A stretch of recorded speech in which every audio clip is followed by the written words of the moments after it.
नमस्कार दोस्तों, स्वागत है एक नए वीडियो। हम लोग रेलवे विज्ञान में फिजिक्स का चैप्टर वाइज वन लाइनर और उस पर आधारित न्यूमेरिकल बेस्ड एमसीक्यू देख रहे हैं। आज का चैप्टर है 5 प्रकाश परावर्तन एवं अपवर्तन। इसके अंतर्गत प्रकाश तरंग का कण, प्रकाश के प्रकीर्णन, प्रकाश का प्रवर्तन, प्रकाश का ध्रुवीकरण, सब कुछ देखेंगे इस वीडियो में और इससे जुड़े कुछ न्यूमेरिकल प्रश्न भी देखेंगे। तो आप वीडियो को लास्ट तक जरूर देखिए। आइए जानते हैं सबसे पहले प्रकाश के बारे में। एक वस्तु जो अपना प्रकाश स्वयं देती है, एक वस्तु जो अपना प्रकाश स्वयं देती है, दीप्त या चमकदार वस्तुएं कहलाती है। दीप्त वस्तुएं या चमकदार वस्तुएं कहलाती है। दिन के समय इसका प्रकाश हमें वस्तुओं को देखने की अनुमति देता है। दिन के समय इसका प्रकाश हमें वस्तुओं को देखने की अनुमति देता है, तो वो है चमकदार वस्तुएं। ये वे वस्तुएं हैं जो स्वयं प्रकाश उत्सर्जित नहीं करती है, अदीप्त वस्तुएं कहलाती है। ये वे वस्तुएं हैं जो स्वयं प्रकाश उत्सर्जित नहीं करती है, अदीप्त वस्तुएं कहलाती है। उदाहरण के लिए कुर्सियां, जूते, चांद आदि, इनका खुद का प्रकाश नहीं रहता है, ये अदीप्त वस्तुएं हैं। कौन सा गैर प्रकाशमान पिंड है? कौन सा गैर प्रकाशमान पिंड है? तो वो है चांद। चांद जो है वो सूरज की रोशनी उस पर टकराता है और वो जब पृथ्वी तक पहुंचता है तो ऐसा लगता है कि चांद से रोशनी आ रहा है। कौन सा प्रकाशमान पिंड है? तो जलती हुई मोमबत्ती है, चमकता हुआ बल्ब है, जुगनू है, ये सब जो है प्रकाशमान पिंड है। ऐसा पदार्थ जिससे होकर प्रकाश बिना किसी बाधा के गुजर जाता है, ऐसा पदार्थ जिससे होकर प्रकाश बिना किसी बाधा के गुजर जाता है, पारदर्शी कहलाता है। ऐसा पदार्थ जो प्रकाश के कुछ भाग को बाधित करता है तथा उसे पूरी तरह से गुजरने से रोकता है, वो है पारभासी। क्या है? ऐसा पदार्थ जो प्रकाश के कुछ भाग को बाधित करता है तथा उसे पूरी तरह से गुजरने से रोकता है, पारभासी है। जो प्रकाश को अपने से होकर गुजरने नहीं देता है, अपारदर्शी है। यानी यहां 3 कंडीशन है। एक पारदर्शी जिससे प्रकाश गुजर जाएगा, एक पारभासी जिससे कुछ रुक जाएगा और कुछ गुजर जाएगा, और एक जो है वो अपारदर्शी जिससे प्रकाश गुजरेगा ही नहीं। जो प्रकाश को उनके माध्यम से गुजरने से रोकते हैं, क्या है? अपारदर्शी कहलाते हैं। निर्वात में प्रकाश की चाल कितनी होती है? तो 3 × 10⁸ मीटर पर सेकंड। 3 × 10⁸ मीटर पर सेकंड। प्रकाश सबसे तेजी से किस माध्यम में यात्रा करता है? तो वो है निर्वात में। निर्वात में जो है वो प्रकाश सबसे तेजी से गमन करता है, यात्रा करता है। प्रकाश तरंग या कण के बारे में जानते हैं। 1905 ईस्वी में प्रकाश विद्युत प्रभाव की व्याख्या किसने की? प्रकाश विद्युत प्रभाव की व्याख्या किसने की 1905 में? तो वो है आइंस्टीन ने। और 1921 ईस्वी में आइंस्टीन को नोबेल पुरस्कार किस खोज के लिए दिया गया था? तो ये प्रकाश विद्युत प्रभाव के लिए, प्रकाश विद्युत प्रभाव के लिए आइंस्टीन को नोबेल पुरस्कार मिला था, और ये मिला था 1921 ईस्वी में। प्रकाश की कण प्रकृति को किस सिद्धांत द्वारा सिद्ध किया जाता है? प्रकाश की कण प्रकृति को किस सिद्धांत द्वारा सिद्ध किया जाता है? तो प्रकाश विद्युत प्रभाव। क्या? प्रकाश विद्युत प्रभाव का। प्रकाश की कण प्रकृति के आधार पर किस प्रभाव की व्याख्या की गई है? प्रकाश की कण प्रकृति के आधार पर किस प्रभाव की व्याख्या की गई है? तो कॉम्पटन प्रभाव का। किसके अनुसार प्रकाश एक तरंग है? तो हाइगन के अनुसार जो है वो प्रकाश एक क्या है? तरंग है। आधुनिक विचारधारा के अनुसार प्रकाश जो कण और तरंग दोनों है, कण और तरंग जो है वो दोनों है। जीव जो प्रकाश उत्सर्जित करते हैं बायोल्यूमिनेस स्रोत जैसे जुगनू, बायोल्यूमिनेसेंट कहलाते हैं। जीव जो प्रकाश उत्सर्जित करते हैं बायोल्यूमिनेसेंट के कारण, और वो है जुगनू एग्जाम्पल के रूप में। प्रौद्योगिकी जो कांच या प्लास्टिक फाइबर के साथ प्रकाश स्पंदनों के रूप में सूचना प्रसारित करती है, प्रौद्योगिकी जो कांच या प्लास्टिक फाइबर के साथ प्रकाश स्पंदनों के रूप में सूचना प्रसारित करती है, ऑप्टिकल फाइबर कहलाती है। ऑप्टिकल फाइबर का आविष्कार किसने किया था? ऑप्टिकल फाइबर का आविष्कार किसने किया था? तो नरेंद्र कपानी ने। नरेंद्र कपानी ने, काफी इंपॉर्टेंट है। और ये जो है वो पूर्ण जो है आंतरिक परावर्तन पे ये डिपेंडेंट है। ऑप्टिकल फाइबर जो है वर्क करता है पूर्ण जो है आंतरिक परावर्तन पे। ऑप्टिकल फाइबर के माध्यम से प्रकाश संचालित करते समय क्या ध्यान में रखना चाहिए? तो फाइबर में आपतन कोण उसके कांतिक कोण से अधिक होना चाहिए, यानी कुल आंतरिक परावर्तन होना चाहिए। प्रकाश का तरंग गुण किस सिद्धांत द्वारा सिद्ध किया गया है? प्रकाश का तरंग गुण किस सिद्धांत द्वारा सिद्ध किया गया है? तो प्रकाश के व्यतिकरण के द्वारा। प्रकाश के व्यतिकरण के द्वारा। प्रकाश का तरंग गुण किसके द्वारा सिद्ध किया गया है? तो यंग के द्वारा। किसके द्वारा? यंग के द्वारा। जब लगभग समान आवृत्ति और समान आयाम वाली 2 प्रकाश तरंगे एक दूसरे पर रखी जाती है तो कहीं तीव्रता अधिकतम हो जाती है और कहीं जो है तीव्रता शून्य हो जाती है, और इस घटना को क्या कहते हैं? व्यतिकरण कहते हैं। क्या कहते हैं? व्यतिकरण कहते हैं। और व्यतिकरण के उदाहरण है पानी के बुलबुले कभी कभी धूप में चमकते हैं, पानी पर फैला मिट्टी का तेल कभी कभी धूप में चमकता है। ये व्यतिकरण के उदाहरण है। व्यतिकरण का जो इंग्लिश होता है वो क्या होता है? इंटरफेरेंस। क्या है? इंटरफेरेंस ऑफ लाइट, यानी प्रकाश के व्यतिकरण। साबुन के बुलबुले धूप में रंगीन दिखाई देते हैं। गीली सड़क पर वाहनों से टपकने वाले तेल, डीजल या पेट्रोल की बूंदें रंगीन दिखाई देती है। सभी जो है वो व्यतिकरण के उदाहरण है। टेलीविजन के विभिन्न रंगों का उपयोग करके प्राप्त किया जाता है। तो लाल, हरा और नीला, लाल, हरा और नीला, ये जो है वो प्राइमरी कलर है। क्या है? प्राइमरी कलर है। इसी से टेलीविजन के विभिन्न रंगों का जो है उपयोग किया जाता है इन तीनों रंगों के मिला के। लाल हरा नीला रंग जो है वो प्राथमिक रंग है। अब पेंटिंग में मुख्य रूप से कौन से रंगों का उपयोग किया जाता है, तो प्राथमिक रंग का। अब मिश्रण से बनने वाले रंग को क्या कहते हैं, द्वितीयक रंग कहते हैं। क्या कहते हैं, द्वितीयक रंग कहते हैं। तो लाल प्लस हरा जो है वो पीला हो जाएगा, लाल प्लस नीला मैजेंडा है, हरा प्लस नीला जो है वो सियान हो जाएगा। इसे आप याद कर सकते हैं कलर के ट्रायंगल से। क्या है, कलर के ट्रायंगल से आप इसे याद कर सकते हैं। यहाँ पर कलर ट्रायंगल बना दे रहे हैं ताकि याद करने में सुविधा हो। यहाँ पर जो है 3 कलर हो जाएगा। एक तो होगा लाल जो प्राइमरी में होगा, त्रिभुज के जो तीनों कोना पर रहेगा वो प्राइमरी कलर रहेगा, लाल हरा और नीला हो जाएगा। क्या, लाल हरा और नीला। अब लाल और हरा मिलके बनेगा, क्या बनेगा, पीला बनेगा। क्या है, पीला बनेगा। अब लाल और नीला बनेगा, क्या बनेगा, मैजेंटा बनेगा। क्या है, मैजेंटा बनेगा। और हरा और नीला बनेगा, वो बनेगा सियान। क्या बनेगा, सियान बनेगा। और ये तीनों कलर अगर मिल जाता है तो जो बीच में बनता है वो बनता है क्या है, सफेद। क्या है, सफेद बनता है। तो ये ध्यान रखिएगा, जिन दो रंगों को मिलाकर सफेद रंग बनाया जाता है उन्हें पूरक रंग कहते हैं। यानी लाल और सियान, लाल और सियान अगर मिलेगा तो बन जाएगा सफेद। हरा और मैजेंडा तो सफेद, नीला और पीला तो सफेद। यानी यहां पर देख लीजिए कि अगर सियान और ये लाल मिल रहा है, ये सियान और ये मिल रहा है, तो भी बन रहा है क्या, सफेद। नीला और पीला मिलेगा तो भी सफेद, हरा और मैजेंडा रहेगा तो भी सफेद। यानी एक रंग जो है वो क्या होगा, द्वितीयक रंग, और एक प्राइमरी रंग होगा तो भी मिलकर सफेद बनेगा। काली वस्तु सभी रंगों के प्रकाश को अवशोषित करती है, इसलिए यह काला दिखाई देता है। सफेद वस्तुएं सभी रंगों के प्रकाश को परावर्तित करती है, इसलिए सफेद दिखाई देता है। पानी में हवा का बुलबुला किस लेंस की तरह व्यवहार करता है, तो अवतल लेंस का। क्या है, अवतल लेंस का, काफी इंपॉर्टेंट है, अवतल लेंस का व्यवहार करता है। एक तारे का रंग क्या दर्शाता है, तो इसका तापमान जो है वो दर्शाता है। नीले प्रकाश का तारा सबसे अधिक गर्मी का प्रतिनिधित्व करता है, क्योंकि इसमें सबसे अधिक जो है वो क्या होता है, ऊर्जा होता है। अब आइए जानते हैं प्रकाश के प्रकीर्णन के बारे में। वायुमंडल में उपस्थित धूल के कणों, कोहरे, धुंध के कारण प्रकाश की हानि को कहते हैं प्रकाश का प्रकीर्णन। क्या है, प्रकाश का प्रकीर्णन। टिंडल प्रभाव किससे संबंधित है, टिंडल प्रभाव, तो प्रकाश के प्रकीर्णन से। प्रकाश के प्रकीर्णन प्रभाव के अध्ययन के लिए 1930 में किस वैज्ञानिक को नोबेल पुरस्कार मिला था, तो ये मिला था सीवी रमन को। क्या मिला था, सीवी रमन को मिला था प्रकाश के प्रकीर्णन प्रभाव के अध्ययन के लिए। क्या है, प्रकाश के प्रकीर्णन के अध्ययन के लिए। किस प्रभाव को रमन प्रभाव के नाम से भी जाना जाता है, तो प्रकाश के प्रकीर्णन प्रभाव को।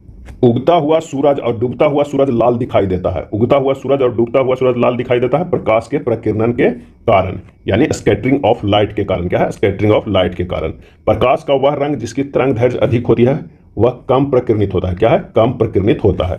लाल रंग का प्रयोग किस लिए होता है, खतरे दर्शाने के लिए। क्या है, खतरे दर्शाने के लिए। समुद्र का पानी भी नीला दिखाई देता है प्रकाश के प्रकीर्णन के कारण। क्या है, प्रकाश के प्रकीर्णन के कारण, लाइट ऑफ स्कैटरिंग के कारण। प्रकाश और पानी का रंग नीला दिखाई देता है प्रकीर्णन के कारण। लेंस से देखने पर अंतरिक्ष काला दिखाई देता है प्रकीर्णन के कारण। प्रकीर्णन के कारण ये सब जो है वो लेंस से देखने पर अंतरिक्ष काला दिखाई देता है। कोलाइडी कणों द्वारा प्रकाश के प्रकीर्णन की घटना क्या कहते हैं, तो टिंडल प्रभाव कहते हैं। जब सूर्य का प्रकाश घने जंगल की छतरी से होकर गुजरता है तो कौन सा प्रभाव देखा जा सकता है, जहां धुंध में पानी की छोटी छोटी बूंदें प्रकाश को प्रकीर्णित करती है, तो वो है टिंडल प्रभाव। अब आइए देखते हैं प्रकाश का ध्रुवीकरण, यानी पोलराइजेशन देखते हैं। लाइट का पोलराइजेशन, किसी तरंग को मोड़कर एक विशेष दिशा में भेजना कहलाता है पोलराइजेशन। होलोग्राम या होलोग्राफी चमक जो है वो है पोलराइजेशन के कारण। हेडलाइट्स में जिसके कारण ड्राइवर प्रकाश से सुरक्षित रहता है उसे ध्रुवीकरण कहते हैं। ध्रुवीकरण जो है वो केवल प्रकाश तरंगों में होता है क्योंकि वह अनुप्रस्थ तरंग है। ध्रुवीकरण केवल प्रकाश तरंगों में होता है क्योंकि वह अनुप्रस्थ तरंग है। हेडलाइट जिसके कारण ड्राइवर प्रकाश से सुरक्षित रहता है वो है पोलराइजेशन के कारण। प्रकाश का प्रवर्तन के बारे में जान लेते हैं। हमारे आसपास की वस्तुओं को क्या दृश्यमान बनाता है, तो प्रकाश का परावर्तन। क्या है, प्रकाश का परावर्तन। किसी वस्तु पर अगर लाइट पड़ा हो और वहां से लाइट रिफ्लेक्ट होकर अगर हमारे आंखों तक आ रहा है तो वो वस्तु हमें दिखाई पड़ेगा। यानी अगर अंधेरे में किसी वस्तु को देखना है तो आंखों पर लाइट नहीं लगाना है, देना है कहां पर लाइट देना है, तो उस वस्तु पर देना है। जब प्रकाश किसी सतह से टकराकर वापस उसी माध्यम में लौट आता है तो इस घटना को प्रकाश का परावर्तन कहते हैं। प्रकाश के परावर्तन के परिणाम स्वरूप किसमें कमी आती है, तो तीव्रता और आयाम में। क्या है, तीव्रता और आयाम में।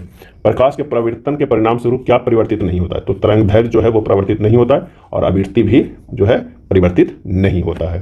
प्रकाश के परावर्तन के जो 2 नियम है, कौन कौन, एक आपतित किरण, परावर्तित किरण और अभिलंब, तीनों जो है वो एक ही तल में होंगे। यानी जो है यहाँ से जो किरण आ रही है और यहाँ जा रही है ना, और अभिलंब इस पे जो लंब डाला गया है, तीनों जो है वो एक ही तल में होंगे और आपतन कोण परावर्तन कोण के बराबर होंगे। ये जो कोण होगा वो बराबर होगा इस कोण के। ऑप्टिकल गेज किस पर काम करता है? तो परावर्तन के सिद्धांत पे काम करता है। किसी वस्तु से टकराने के बाद प्रकाश का वापस लौटना क्या कहलाता है? प्रकाश का परावर्तन कहलाता है। अब आइए समतल दर्पण के बारे में जान लेते हैं। प्रकाश को परावर्तित करे तथा उस पर पड़ने वाले प्रकाश की दिशा बदले, वो है दर्पण। समतल अपवर्तक सतह वाला दर्पण समतल दर्पण कहलाता है। समतल अपवर्तक सतह वाला दर्पण समतल दर्पण। किस दर्पण में प्रतिबिंब का आकार वस्तु के आकार के बराबर होता है? यानी जितना जो है वस्तु का आकार उतना बड़ा ही प्रतिबिंब बनेगा, तो वो है समतल दर्पण में। किस दर्पण में दर्पण से वस्तु की दूरी तथा प्रतिबिंब की दूरी समान होती है? तो वो है समतल दर्पण। एक काल्पनिक या आभासी छवि किसके द्वारा बनती है? तो वो बनती है समतल दर्पण के द्वारा। एक सीधा प्रतिबिंब किस दर्पण में बनता है? तो एक समतल दर्पण में बनता है। किसी वस्तु की पूरी लंबाई देखने के लिए किस दर्पण की लंबाई वस्तु की लंबाई से आधी होनी चाहिए? तो समतल दर्पण। यानी अगर किसी वस्तु की पूरी लंबाई देखना हो तो उस वस्तु की लंबाई जो है वो उस वस्तु की लंबाई से आधे के दर्पण होनी चाहिए। अगर मान लिया कि आदमी का लंबाई है वो 6 फीट है, क्या है? 6 फीट है, तो उसे पूरा देखने के लिए समतल दर्पण में कितने फीट का होना चाहिए दर्पण? तो 3 फीट का जो है वो दर्पण होनी चाहिए। यानी दर्पण की जो है वो लंबाई आधी होनी चाहिए। और कौन सी दर्पण होनी चाहिए? समतल दर्पण होनी चाहिए। यदि कोई व्यक्ति v मीटर पर सेकंड की गति से दर्पण की ओर दौड़ता है तो उसका छवि उसे 2v मीटर पर सेकंड की गति से दौड़ती हुई प्रतीत होता है। वो कौन से दर्पण में? तो वो है समतल दर्पण में। यदि समतल दर्पण का एक कोण थीटा से घुमाया जाता है तो परावर्तित किरण 2 थीटा के कोण से घूमती है। यदि दो समतल दर्पण एक दूसरे से एक कोण पर हैं तो उनके बीच बनने वाले छवियों की संख्या जो होगी विषम होगी। और इसे निकालना है इस फार्मूला से, 360 बटा थीटा या 360 बटा थीटा माइनस 1। ये काफ़ी इंपॉर्टेंट है। क्या है? काफ़ी इंपॉर्टेंट। मान लिया कि यहाँ पर एक जो है वो समतल दर्पण रखा हुआ हो और एक जो है वो यहाँ पे समतल दर्पण रखा हुआ हो। इन दोनों के बीच में जो थीटा बन रहा हो 60 डिग्री का बन रहा हो, तो जो हमारा होगा क्या है? छवि जो बनेगा वो कितना होगा? 360 बटा 60 यानी 6 हो जाएगा। तो कितने बनेंगे? 6 बनेंगे। यदि दो समतल दर्पण एक दूसरे से 90 डिग्री के कोण पर झुके हों तो उनके बीच बनने वाले प्रतिबिंबों की संख्या क्या होगी? तो यहाँ पर देखो 360 बटा थीटा माइनस 1 वाला फार्मूला लगेगा। 360 बटा 90 है ना, तो ये माइनस 1, तो ये होगा कितना? तो ये 4 माइनस 1 बराबर 3 होगा। किस यंत्र में दो समतल दर्पण का उपयोग होता है? किस यंत्र में? तो पेरिस्कोप में। क्या है? पेरिस्कोप में। किस यंत्र में समतल दर्पण 45 डिग्री पर जो है वो झुके होते हैं? तो वो हो जाएगा पेरिस्कोप। क्या है? पेरिस्कोप का। अब आइए गोलीय दर्पण के बारे में जान लेते हैं। किसी वस्तु की वक्र चमकदार सतह किस प्रकार कार्य करती है? तो गोलीय दर्पण।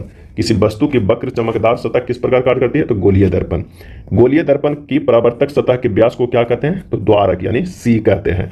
वह बिंदु जिस पर गोलीय दर्पण से परावर्तित होने के बाद प्रकाश किरणें जो है वो केंद्रित होती है या केंद्रित होती हुई प्रतीत होती है, उसे गोलीय दर्पण का फोकस बिंदु एफ कहते हैं। क्या है? फोकस बिंदु एफ कहते हैं। मुख्य अक्ष पर वह कौन सा बिंदु है जिससे मुख्य अक्ष के समानांतर प्रकाश की किरणें परावर्तन के बाद गुजरती है या मुख्य अक्ष पर इस बिंदु से निकलती हुई प्रतीत होती है? तो वह है मुख्य फोकस है। यानी अगर यहाँ पर से ये है मेन और यहाँ से जो गुजर रही है तो ये जब दर्पण से टकरा के गुजरेगा, ये कहाँ से गुजरेगा? तो एफ से। क्या है? मुख्य फोकस से होकर। गोलीय दर्पण के ध्रुव पी से मुख्य फोकस जो है एफ की दूरी क्या कहलाती है? इसका सही आंसर हो जाएगा फोकल लंबाई। क्या कहलाती है? फोकल लंबाई। गोलीय दर्पण की परावर्तक सतह का केंद्र कहलाता है ध्रुव कहलाता है। गोलीय दर्पण का केंद्र जो गोलीय दर्पण एक भाग है जो अपनी परावर्तक सतह के बाहर स्थित होता है वक्रता केंद्र कहलाता है। उस गोले की त्रिज्या जिसका गोलाकार दर्पण भाग बनता है वक्रता त्रिज्या आर। ध्रुव पी और वक्रता केंद्र सी से होकर गुजरने वाली काल्पनिक सीधी रेखा किस पर लंबता होती है? तो दर्पण के मुख्य अक्ष पर लंबता होती है। दर्पण के मुख्य अक्ष पर लंबता होती है। यहाँ पर देख सकते हैं इधर जो है वो ऋणात्मक होता है, इधर धनात्मक होगा। अवतल दर्पण की फोकल लंबाई हमेशा जो है वो नकारात्मक होता है। ये जो है वो अवतल दर्पण के बारे में, और ये है उत्तल दर्पण के बारे में। उत्तल दर्पण की फोकल लंबाई हमेशा सकारात्मक होता है। तो इधर जो है वो धनात्मक है और इधर जो है वो ऋणात्मक है। क्या है? ऋणात्मक है। तो यदि गोलीय दर्पण की परावर्तक सतह अवतल हो तो इसे क्या कहते हैं? अवतल दर्पण। गोलीय दर्पण की परावर्तक सतह अवतल हो तो इसे क्या कहते हैं? अवतल दर्पण। यदि किसी गोलीय दर्पण की परावर्तक सतह उत्तल हो तो इसे क्या कहते हैं? उत्तल दर्पण कहते हैं।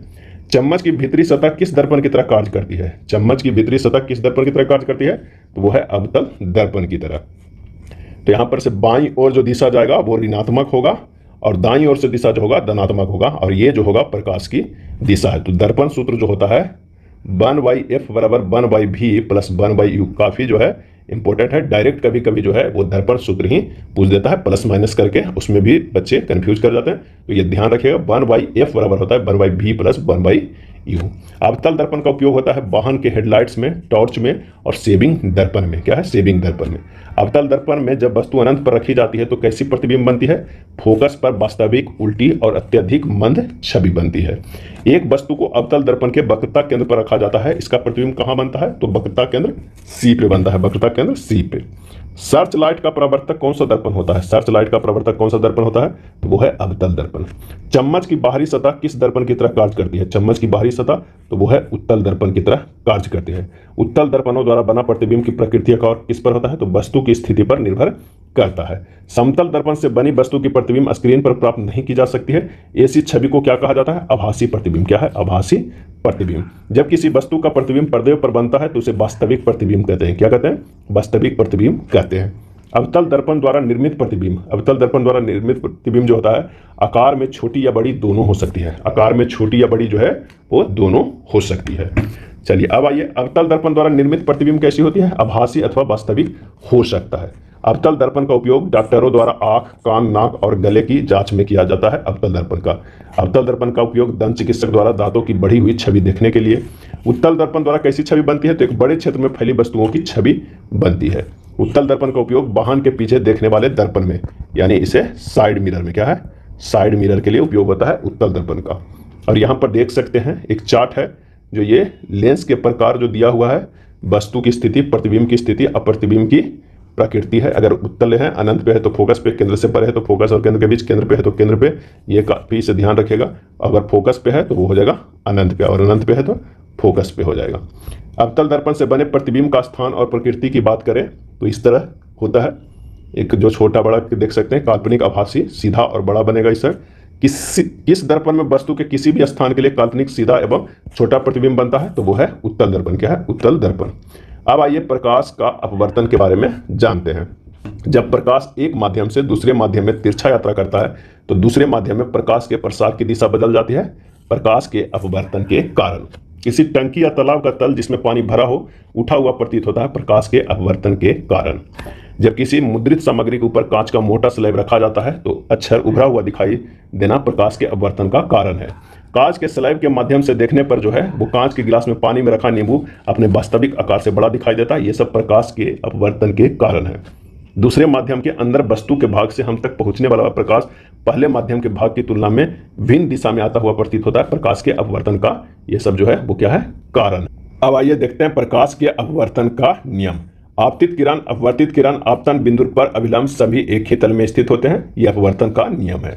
दो पारदर्शी माध्यमों और प्रकाश के किसी विशेष रंग के लिए आपतन कोण I की ज्या साइन और अपवर्तन कोण R की ज्या साइन का अनुपात होता है और यह स्थिरांक के बराबर होता है। आपतन कोण साइन I से अपवर्तन कोण साइन R का अनुपात एक स्थिरांक है। इस स्थिर मान को कहा जाता है क्या? तो पहले माध्यम के सापेक्ष दूसरे माध्यम के अपवर्तनांक, यानी sine I by sine R बराबर म्यू होता है अपवर्तनांक। ये आपतित किरण है और ये थोड़ा सा जो है वो अभिलंब की ओर मुड़ जा रहा है। माध्यम 1 माध्यम 2 है और ये जो है वो अपवर्तित किरण है। किसी दिए गए माध्यम युग में प्रकाश की दिशा में होने वाले परिवर्तन की सीमा किस पर निर्भर करती है? तो माध्यम के अपवर्तनांक पे निर्भर करती है। जब प्रकाश की किरण सघन माध्यम से विरल माध्यम में जाती है तो अपवर्तन कोण आपतन कोण से अधिक होता है। अपवर्तन कोण है जो आपतन कोण से अधिक होता है, यानी जो है सघन से विरल माध्यम में जा रहा है तो वो क्या है? अभिलंब से दूर भागेगा। जब प्रकाश की किरण सघन माध्यम से विरल माध्यम में जाती है तो अभिलंब से दूर मुड़ जाती है और गति बढ़ाती है। क्या है? गति बढ़ाती है। अगर मान लिया कि ये है तो यहाँ से इस तरह आ रहे हैं, ये हो जाएगा क्या? अभिलंब। तो ये सीधे जाना चाहिए लेकिन ये थोड़ा सा ये दूर निकल जाएगा। क्या है? दूर निकल जाएगा।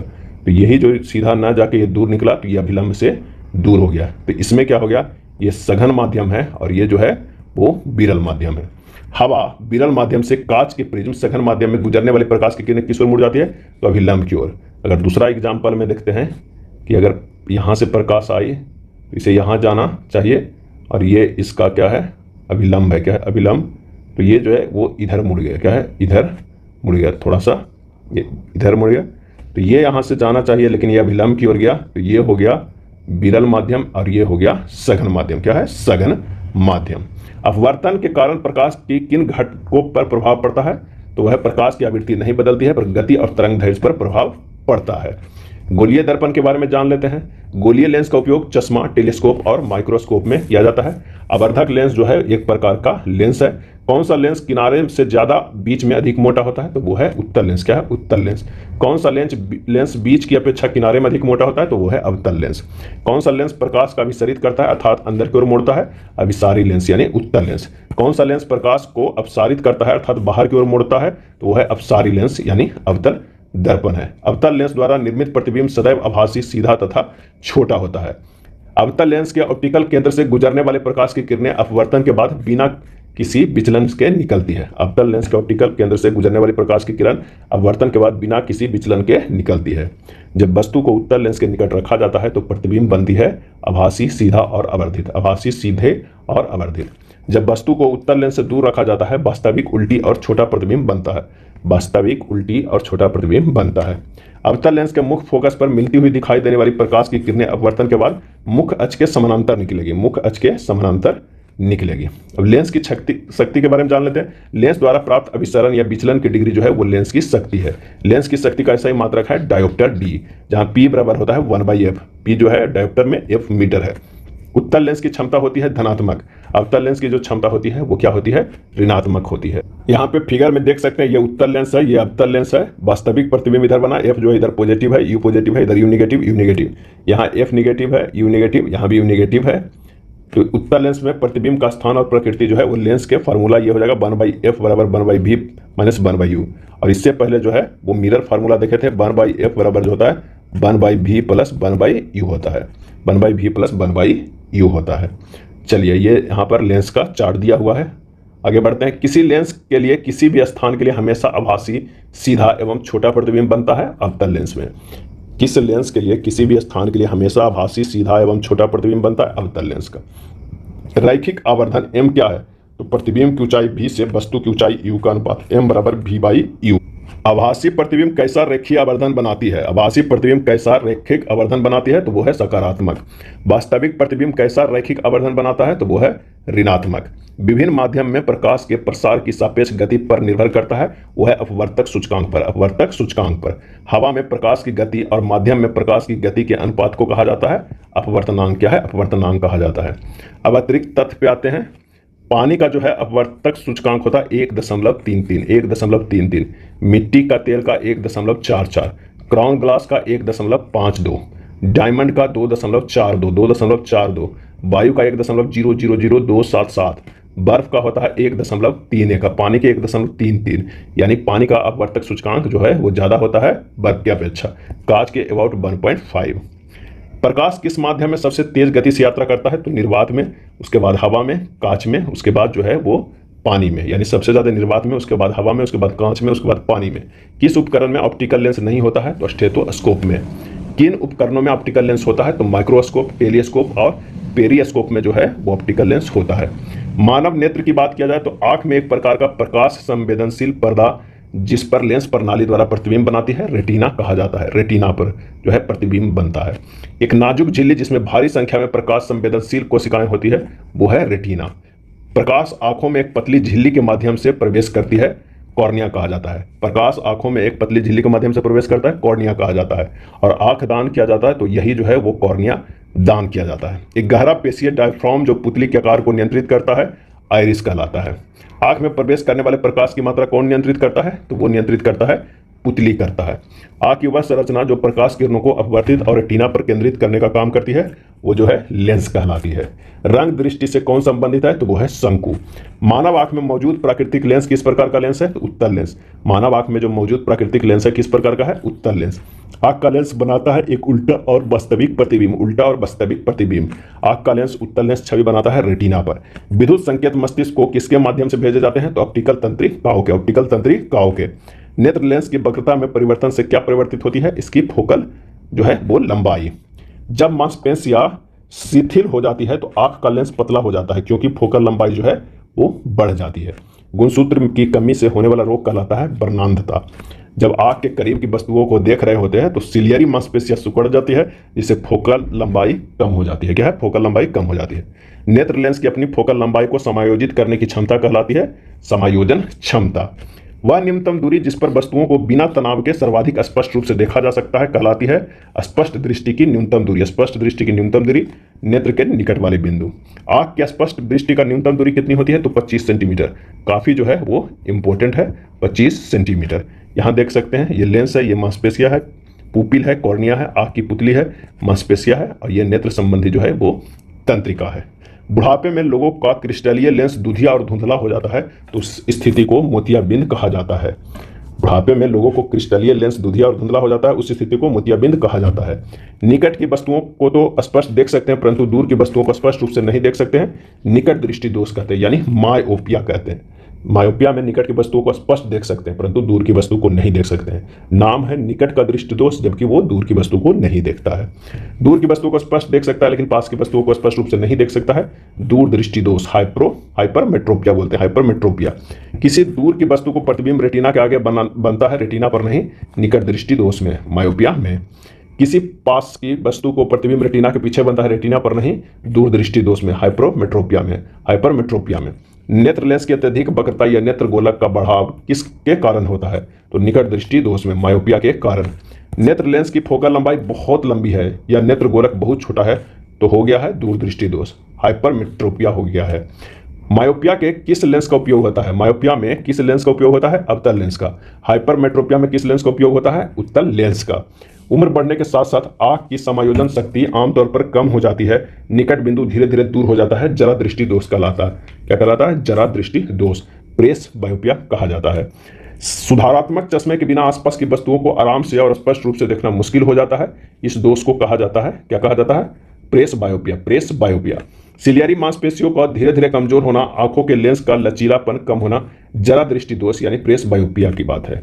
एक व्यक्ति निकट दृष्टि दोष, मायोपिया और दूर दृष्टि दोष, हाइपरमेट्रोपिया दोनों से पीड़ित हो सकता है, तो जरा दूर दृष्टि दोष जो है प्रेस बायोपिया में भी, तो दोनों से पीड़ित हो सकता है, जरा दृष्टि दोष में यानी बायोपिया, प्रेस बायोपिया। लोगों को अक्सर बाइफोकल लेंस की आवश्यकता होती है प्रेस बायोपिया में। द्विफोकल लेंस में कौन कौन से लेंस होते हैं? अवतल और उत्तल दोनों होते हैं। द्विफोकल लेंस का ऊपरी भाग जो है वो अवतल दर्पण दूर दृष्टि के लिए है और द्विफोकल लेंस का निचला भाग उत्तल लेंस निकट दृष्टि दोष के लिए। प्रकाश का विक्षेपण के बारे में जान लेते हैं। प्रकाश का उसके घटक रंगों में विखंडित होना कहलाता है विक्षेपण। प्रकाश का उसके घटक रंगों में विखंडित होना कहलाता है विक्षेपण। जब श्वेत प्रकाश को किसी प्रिज्म से गुजारा जाता है तो वह 7 रंगों में विभाजित हो जाता है, इसे कहते हैं प्रकाश का विक्षेपण। किसकी विक्षेपण तीव्रता अधिकतम होती है? तो छोटी तरंग दैर्घ्य के लिए। किसकी विक्षेपण तीव्रता न्यूनतम होती है? तो बड़ी तरंग दैर्घ्य के लिए। अगला है प्रकाश के अपवर्तन का अध्ययन किसकी सहायता से किया जा सकता है? तो प्रिज्म की सहायता से प्रकाश के अपवर्तन का अध्ययन किया जा सकता है। जब प्रकाश किसी प्रिज्म से होकर गुजरता है तो प्रिज्म में प्रकाश की गति में परिवर्तन करके प्रिज्म प्रकाश को मोड़ देता है या दिशा बदल देता है प्रकाश का अपवर्तन के कारण। प्रकाश के वर्म विक्षेपण के मुख्य कारक कौन कौन से हैं? तो प्रकाश के परावर्तन और प्रकाश का अपवर्तन। प्रकाश के विभिन्न रंग किसके संबंध में विभिन्न कोणों से जुड़ते हैं? तो आपतित किरण। प्रिज्म में लाल रंग बिखरने पर ऊपर की ओर रहता है, लाल रंग के निम्न अपवर्तनांक के कारण होता है। बैगनी रंग का अपवर्तनांक सबसे अधिक होता है, इसलिए यह प्रिज्म के आधार की ओर बिखर जाता है। जब सफेद प्रकाश जो कि 7 रंगों का मिश्रण है कांच के प्रिज्म से होकर गुजरता है तो प्रकीर्णन क्यों होता है? क्योंकि सफेद प्रकाश के 7 रंग एक कांच के प्रिज्म के माध्यम से अलग अलग गति से यात्रा करते हैं। कौन सी किरण सबसे अधिक झुकती है? तो वो है लाल। क्या है? लाल। और कौन सी किरण सबसे कम झुकती है? तो वो है बैगनी। प्रकाश की किरण के रंगीन घटकों की बैंड को कहा जाता है स्पेक्ट्रम। क्या है? स्पेक्ट्रम कहा जाता है। कौन से पहले व्यक्ति थे जिन्होंने सूर्य के प्रकाश का स्पेक्ट्रम प्राप्त करने के लिए कांच के प्रिज्म का उपयोग किया था? तो आइजैक न्यूटन ने। इंद्रधनुष जैसा स्पेक्ट्रम कब बनता है? तो जब एक प्रिज्म के माध्यम में प्रकाश का अपवर्तन होता है। बारिश का बौछार के बाद आकाश में दिखाई देने वाला एक प्राकृतिक स्पेक्ट्रम कहलाता है, वो है इंद्रधनुष। क्या है? इंद्रधनुष। इंद्रधनुष सदैव किस दिशा में बनता है? तो सूर्य के दिशा में बनता है। इंद्रधनुष सदैव किस दिशा में बनता है? सूर्य की दिशा में बनता है। वर्षा के तुरंत बाद जब सूर्य की किरण पानी की बूंद से होकर गुजरती है तो वह 7 रंगों में विभाजित हो जाती है, जिसके कारण इंद्रधनुष बनता है। इंद्रधनुष बनने का मुख्य कारण है प्रकाश का जो है वो क्या होता है? फैलाव। इंद्रधनुष बनने का मुख्य कारक कौन कौन से है? तो प्रवर्तन और अपवर्तन इसके सहायक कारक। जब सूर्य का प्रकाश 2 बार अपवर्तित होता है और 1 बार पानी की बूंदों से पूरी तरह आंतरिक रूप से परावर्तित होता है तब प्राथमिक इंद्रधनुष जो है वो बनता है। प्राथमिक इंद्रधनुष बनता है। किस इंद्रधनुष में बैंगनी रंग अंदर की ओर तथा लाल रंग बाहर की ओर होता है? तो वो है प्राथमिक इंद्रधनुष। जब सूर्य का प्रकाश 2 बार अपवर्तित होता है और पानी की बूंदों के माध्यम से पूर्ण आंतरिक परावर्तन 2 बार होता है, द्वितीयक इंद्रधनुष बनाता है। किस इंद्रधनुष के बाहर की तरफ बैंगनी रंग और अंदर की तरफ लाल रंग होता है? तो वह द्वितीयक इंद्रधनुष होता है। द्वितीयक इंद्रधनुष प्राथमिक की तुलना में कम चमकीला होता है। अब आइए जानते हैं प्रकाश का वायुमंडलीय अपवर्तन। वायुमंडल से गुजरते समय प्रकाश या अन्य किसी विद्युत चुंबकीय तरंगों का एक सीधी रेखा में विचलन कहलाता है क्या है? तो वायुमंडलीय अपवर्तन कहलाता है। तारा टिमटिमाता है तारे के प्रकाश के वायुमंडलीय अपवर्तन के कारण। तारे के प्रकाश के वायुमंडलीय अपवर्तन के कारण। वायुमंडलीय अपवर्तन कहाँ होता है? धीरे धीरे बदलते अपवर्तनांक वाले माध्यम से। तारा क्षितिज पर किसके द्वारा दिखाई देता है? तो वायुमंडलीय अपवर्तन के कारण। समय से पहले सूर्योदय और देर से सूर्यास्त किसके कारण होता है? तो वायुमंडलीय अपवर्तन के कारण होता है। अब आइए देखते हैं इस चैप्टर से कुछ न्यूमेरिकल बेस्ड एमसीक्यू। निर्वात में प्रकाश का वेग होता है, निर्वात में तो ये होता है 3 × 10⁸ मीटर पर सेकंड होता है। जब प्रकाश की किरण सघन माध्यम से विरल माध्यम में जाता है तो वह किस ओर मुड़ जाती है और गति पर क्या प्रभाव पड़ता है? तो वो अभिलंब से दूर हो जाता है। क्या हो जाता है? अभिलंब से दूर हो जाता है और गति जो है वो तेज हो जाती है। तो आंसर हो जाएगा डी हो जाएगा। बाएं हाथ में कलम पकड़ने वाला व्यक्ति दाहिने हाथ में कलम पकड़ते हुए दर्पण में अपना प्रतिबिंब देखता है, निम्नलिखित में से किस घटना के कारण है? और इसका जो आंसर हो जाएगा वो है पार्श्व व्युत्क्रमण। पार्श्व व्युत्क्रमण। गोलीय दर्पण के मुख्य अक्ष के नीचे किसी वस्तु के प्रतिबिंब की ऊंचाई कैसा होती है? और इसका सही आंसर हो जाएगा ऋणात्मक होती है। क्या है? ऋणात्मक होती है। एक गोलाकार दर्पण के लिए ध्रुव और वक्रता केंद्र के बीच की जो दूरी है वो हो जाएगा क्या है? वक्रता त्रिज्या के बराबर। सर्च लाइट का प्रवर्तक है, सर्च लाइट का प्रवर्तक है अवतल दर्पण। क्या है? अवतल दर्पण। एक बिंदु स्रोत से प्रकाश अवतल दर्पण द्वारा समानांतर प्रस्तुत किया जाता है। प्रकाश स्रोत की स्थिति क्या है? और इसका सही आंसर हो जाएगा ऑप्शन बी, फोकस पर। अवतल दर्पण में वक्रता केंद्र की ओर खाली स्थान होता है और वक्रता केंद्र के खाली स्थान पॉलिश होती है। और इसका सही जो आंसर हो जाएगा वो हो जाएगा ए, अवतल और विपरीत पॉलिश होती है। इसका जो आंसर हो जाएगा वो हो जाएगा ए हो जाएगा।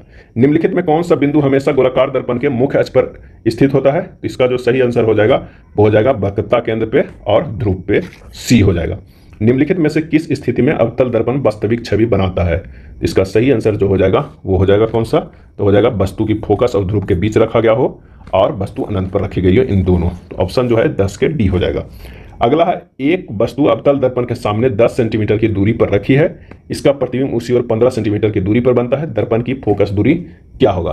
तो यहाँ पर जो दिया हुआ है u बराबर कितना दिया हुआ है? -10 सेंटीमीटर। तो फॉर्मूला 1/f बराबर 1/v + 1/u हो जाएगा। 1/f बराबर हो जाएगा 1/-15 + 1/-10 हो जाएगा कितना? तो f बराबर हो जाएगा -6। क्या है? -6 सेंटीमीटर। तो आंसर जो हो जाएगा वो कौन सा? ए हो जाएगा। गोलाकार दर्पण के लिए, गोलाकार जो है वो दर्पण के लिए m, v और u के बीच जो है वो क्या संबंध है? इसका जो सही आंसर हो जाएगा वो हो जाएगा 12 के डी, m बराबर -v/u होता है। यदि आप किसी दर्पण में देखते हैं और पाते हैं कि आपका प्रतिबिंब आपसे छोटा है तो दर्पण का जो प्रकार है वो क्या हो जाएगा? तो दर्पण क्या है? वो उत्तल दर्पण। उत्तल दर्पण में जो है जो प्रतिबिंब रहता है किसी भी वस्तु का वो क्या होता है? वो छोटा ही बनता है। एक अवतल दर्पण की वक्रता त्रिज्या 30 सेंटीमीटर है। कार्टेशियन साइन कन्वेंशन के बाद इसकी फोकस जो है फोकल लंबाई को इस प्रकार व्यक्त किया जाता है। और इसका आंसर जो हो जाएगा वो कितना हो जाएगा? तो ये हो जाएगा डी, -15 सेंटीमीटर। अवतल दर्पण वक्रता केंद्र के साथ जब किसी वस्तु को फोकस F पर रखा जाता है तो छवि के लिए निम्नलिखित में से क्या लागू होता है? और इसका सही आंसर हो जाएगा ऑप्शन सी, अनंत पर वास्तविक उल्टा और अत्यधिक बड़ा हुआ प्रतिबिंब। एक वस्तु 12 सेंटीमीटर की फोकस दूरी वाले अवतल दर्पण के सामने 6 सेंटीमीटर की दूरी पर रखी है तो कितनी दूरी पर इसकी छवि बनती है और वह होती है? तो वस्तु की दूरी u जो है -6 सेंटीमीटर है। नकारात्मक चिन्ह दर्शाता है कि वस्तु दर्पण के सामने रखी गई है। और अवतल दर्पण के लिए फोकल लंबाई f जो है नकारात्मक है, यानी f बराबर -12 सेंटीमीटर है। तो 1/f बराबर 1/v + 1/u, तो v बराबर हो जाएगा 12 सेंटीमीटर प्राप्त होगा। आंसर जो हमारा हो जाएगा वो कौन सा?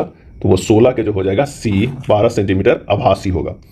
एक वस्तु को अवतल दर्पण के सामने उसकी फोकल लंबाई f से दुगनी दूरी पर रखा गया है। कितनी दूरी पर जो है वो प्रतिबिंब बनेगा? आंसर जो हो जाएगा ऑप्शन डी, 2f। क्या हो जाएगा?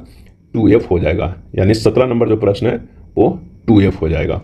चलिए अगले प्रश्न पर चलते हैं कि आयरलैंड में लेविथॉन दूरबीन में 3.0 मीटर फोकस दूरी का अवतल दर्पण प्रयोग किया जाता है। यदि 80 सेंटीमीटर ऊंचाई की एक छवि 4.0 मीटर की दूरी पर बनती है तो वस्तु की ऊंचाई, वस्तु की दूरी और आवर्धन जो है वो क्या होगा? इसका जो आंसर हो जाएगा वो क्या हो जाएगा? ये निकालते हैं। f बराबर -3 मीटर है। यह ऋणात्मक है क्योंकि दर्पण जो है वो अवतल है। f बराबर -3.0 हो जाएगा। उसके बाद v बराबर जो हो जाएगा -4.0, और ये ऋणात्मक है क्योंकि छवि वास्तविक है और वस्तु के समान जो है उस तरफ बनी भी हुई है। तो ये हो जाएगा 4 दशमलव जो हो जाएगा वो कितना 0 सेंटीमीटर हो जाएगा। क्या है सेंटीमीटर हो जाएगा, नहीं ये सेंटीमीटर में नहीं है, ये जो हो जाएगा वो कितना में मीटर में हो जाएगा, यानी दोनों जो है वो मीटर में है। उसके बाद कह रहा है प्रश्न में कि दर्पण सूत्र लगा देना है 1/f बराबर 1/v प्लस 1/u, u बराबर -12 मीटर। यह नकारात्मक है क्योंकि वस्तु प्रकाश स्रोत के समान तरफ है, और h जो है hi छवि ऊंचाई है जो 80 मीटर यानी 0.8 सेंटीमीटर है, यह सकारात्मक है क्योंकि छवि उल्टी है। तो m बराबर जो हो जाता है वो क्या होता है hi बटा h नोट बराबर v/u हो जाता है।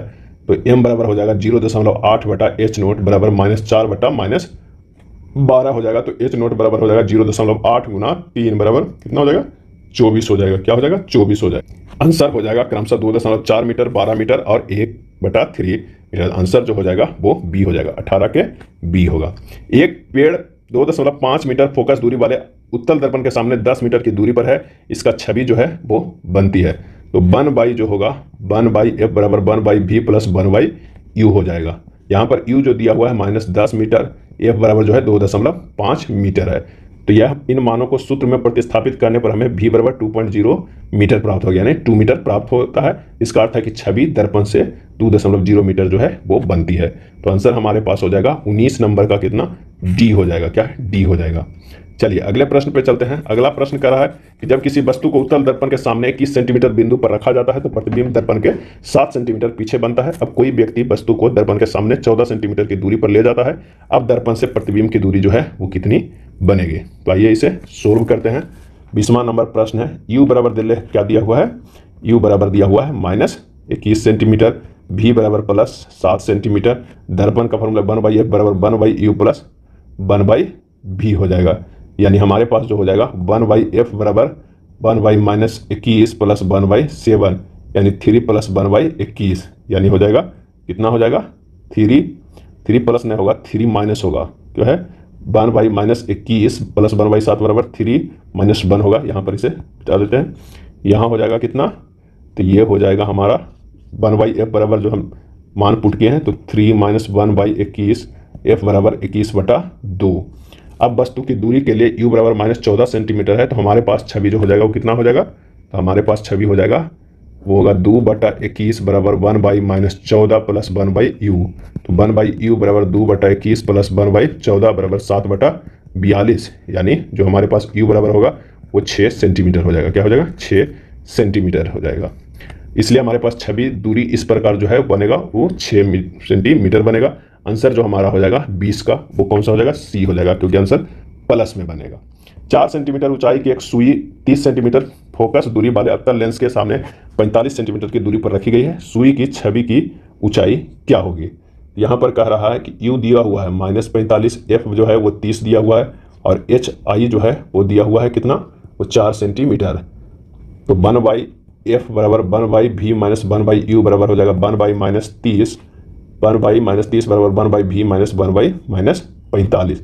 जब अवतल लेंस के लिए जो है वो v बराबर -18 लेंगे, तो इस प्रकार हमारे पास जो सुई की ऊंचाई मिल जाएगा hi बटा h नोट बराबर -v/u, ये होगा h नोट के बराबर, यानी 1.6 सेंटीमीटर, यानी वस्तु की ऊंचाई। आंसर जो हो जाएगा वो बी हो जाएगा। क्या है बी हो जाएगा। अब आइए 22 नंबर प्रश्न पे कह रहा है कि एक वस्तु जो है 2.0 d क्षमता के लेंस के मुख्य अक्ष पर 10 सेंटीमीटर की दूरी पर रखा गया है। जो प्रतिबिंब बनता है वह कैसा होता है। प्रतिबिंब जो बनता है वो कैसा होता है, जब प्रकाश किरण लेंस के पीछे से आती हुई दिखाई देती है तो कौन सी छवि बनती है, तो वो छवि बनती है आभासी छवि बनती है। तो आंसर जो हमारा हो जाएगा 22 के वो सी हो जाएगा, आभासी और सीधा बनेगा। नंबर प्रश्न है कि एक वस्तु को -10 डी क्षमता के लेंस के मुख्य अक्ष पर 15 सेंटीमीटर की दूरी पर रखा गया है। जो प्रतिबिंब बनता है वो कैसा बनेगा। तो लेंस की शक्ति ऋणात्मक है, इसलिए यह अवतल जो है लेंस होगा। शक्ति P बराबर जो होता है -10 डी दिया हुआ है, U बराबर -15 cm दिया हुआ है। P बराबर होता है 1/f, यानी f जो होगा वो होगा -0.1 मीटर होगा, यानी -10 सेंटीमीटर होगा। अब लेंस सूत्र लगा दीजिए, 1/, जो है f बराबर 1/v माइनस 1/u है।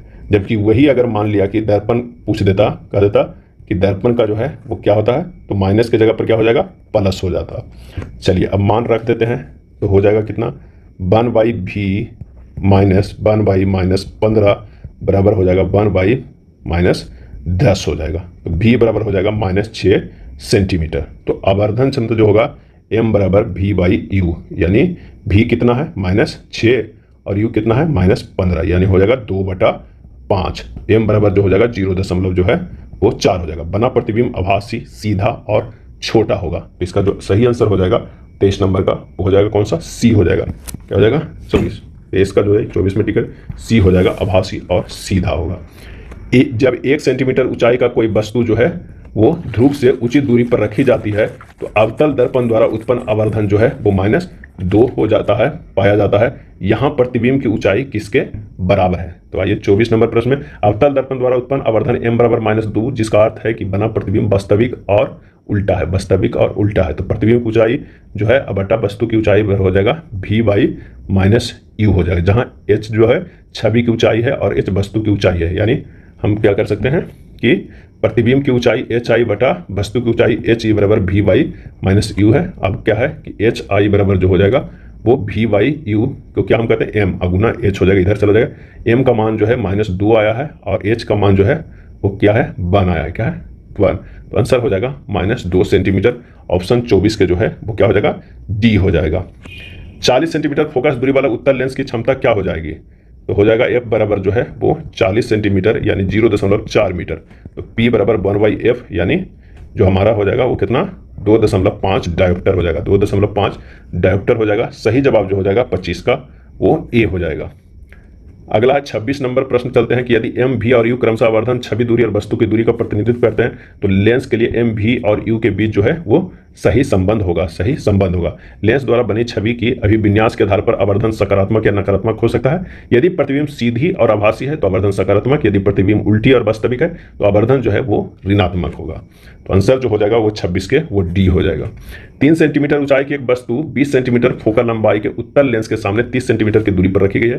प्रतिबिंब की ऊंचाई जो है वो क्या होगा? तो लगा देना है 1/f बराबर 1/v-1/u, यानी हो जाएगा कितना 1/20 बराबर 1/v-1/30 हो जाएगा। क्या है 1/30। तो v बराबर जो हो जाएगा वो 60 सेंटीमीटर, क्या है 60 सेंटीमीटर। अब प्रतिबिंब और वस्तु के आकार के बीच संबंध, वस्तु की दूरी इस प्रकार है। तो प्रतिबिंब की ऊंचाई जो है अब बटा वस्तु की ऊंचाई बराबर जो हो जाएगा कितना हो जाएगा? तो ये hi/3 बराबर 60/30 हो जाएगा। क्या 60/30, hi बराबर होगा -6 सेंटीमीटर, क्या है -6 सेंटीमीटर, डी हो जाएगा। यानी hi जो है वो प्रतिबिंब की ऊंचाई है और वस्तु की ऊंचाई जो है वो क्या है ho है। चलिए अगले प्रश्न पे चलते हैं। निम्नलिखित कथनों पर विचार कीजिए, कौन सा कथन हमें स्पष्ट आकाश के नीले रंग को समझने में मदद करता है? इसका आंसर जो हो जाएगा वो क्या हो जाएगा? लाल रोशनी की तरंग दैर्ध्य नीली रोशनी में लगभग 1.8 गुना अधिक होता है। बिल्कुल सही है। जब सूर्य का प्रकाश वायुमंडल से होकर गुजरता है तो महीन कण लाल की तुलना में नीली रोशनी को अधिक तीव्रता से बिखेरता है। ये भी सही है। तो इसका आंसर हो जाएगा कौन सा? तो इसका आंसर हो जाएगा ए। 28 नंबर का जो है वो ये हो जाएगा। दोनों ए और बी सही है। वायुमंडल की अनुपस्थिति में आकाश का रंग होता है। आंसर हो जाएगा डी काला।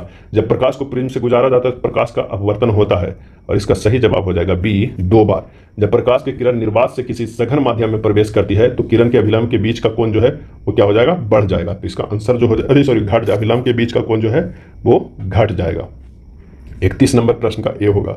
यदि पानी और कांच में प्रकाश की गति क्रमशः 2.25 गुना 10 के पावर 8 मीटर पर सेकंड और 1.86 गुना 10 के पावर 8 मीटर पर सेकंड है तो पानी के संबंध में कांच का अपवर्तनांक जो है वो क्या होगा? तो पानी के प्रकाश की गति बटा कांच में प्रकाश की गति बराबर हो जाएगा 2.25 गुना 10 के पावर 8 बटा 1.86 गुना 10 के पावर 8 बराबर 1.21 हो जाएगा। आंसर हो जाएगा डी हो जाएगा। क्या है? डी। 33 नंबर प्रश्न है। 4 पदार्थ ABCD के अपवर्तनांक इतना इतना दिया हुआ है, किस पदार्थ में प्रकाश की गति अधिकतम होगा? इसका सही आंसर जो हो जाएगा 33 का सी हो जाएगा, डी में। यानी जो है इसका हो जाएगा डी में हो जाएगा। प्रकाश की गति अधिकतम जो होगा तो ये है 33 नंबर का जो है प्रश्न हो जाएगा वो सी आंसर हो जाएगा, लेकिन जो रहेगा किसमें? डी में। निम्नलिखित सामग्रियों को उनके संबंधित अपवर्तनांक के आरोही क्रम में क्रमबद्ध करें। जल, कांच, वायु। और इसका सही जवाब जो हो जाएगा वो क्या हो जाएगा? तो वायु, जल, कांच। वायु, जल, उसके बाद कांच। निम्नलिखित में प्रकाश के प्रकीर्णन के अनुप्रयोगों की पहचान कीजिए और इसका सही आंसर हो जाएगा वो हो जाएगा टिड्डल प्रभाव हो जाएगा, एक सूर्य का लाल और प्रकाश का नीला होना और एक जो है खतरे के संकेतों को लाल होना। तो आंसर हो जाएगा वो है बी। 35 के जो है वो बी हो जाएगा। यदि दर्पण से परावर्तन के बाद बनने वाला प्रतिबिंब आभासी और अत्यधिक छोटा है तो वस्तु की स्थिति और दर्पण का प्रकार बताइए। तो आंसर हो जाएगा अवतल दर्पण के सी पर, अवतल दर्पण के सी पर। यह था रेलवे समान विज्ञान में फिजिक्स के चैप्टर। अगर वीडियो अच्छा लगा